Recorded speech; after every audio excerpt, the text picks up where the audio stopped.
Si dadka qaar ay noo dhaliilin, waxaan iska ilaali doonaa inaan soo qaato wax ka mid ah sawiranta kuwa soo sheegay siyaasiyiinta Soomaaliya. Soomaaliya maanta waxaa ka socda wax u eg wax doqonnimo ah.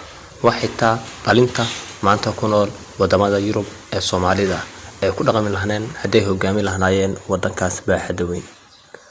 Dadka qaar ayaa waxay isleeyihiin maxaa doorasho u dhici lahayd? Waa maxay sababta ay doorasho u dhici lahayd? xilli aan ku sugayna mucaawino wadamada Qatar, Sacuudi Carabiya, Imaaraadka iyo kuwa kale oo mar aan u gudbi jirnay, aan sii jirnay, aan u diri jirnay waxyaalaha ee daruuro nafsiga ah ee u baahan yihiin dadkooda. Laakiin maanta waxay noqdeen wadamo ka hormaray kuwii ay ahaayeen 70 sano ka hor. Taasna waxaa ka dambeysay inaan saan noqono anaka oo shacabka kuwaas oo u kala baxay qabaa'ilyaal aan qoloqolana isku dilno. Maamidaas waa jaahilnimada koowaad ee ku keento bini'aadanka inuu burburo. Ma bedelo Ilaahay qof ilaa intuu qofkaas ugu aansanayo inuu iska bedelo.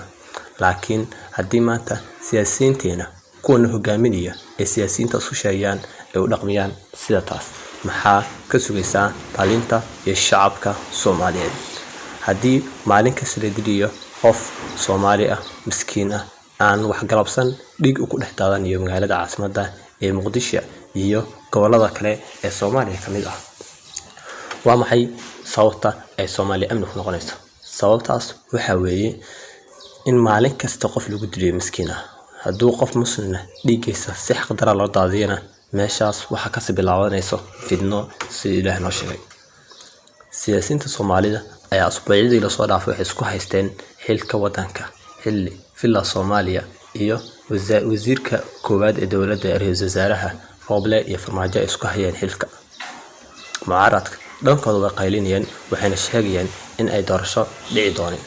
Doorasho dhacaysana in ay ka ogolaan dooneen. Laakiin madaxweyne Farmaajo wuxuu wataa maamul goboleeyaasha Galmudug oo hogaamiye Axmed Qorqor, Gudlaabe ee Hirshabeelle iyo Laftagaraan ee Koonfur Galbeed, halka ra'iisul wasaaraha ay taageero sacab iyo mug ah ay u wadaan madaxweyne Dani ee Puntland iyo Axmed Daabe ee Jubbaland.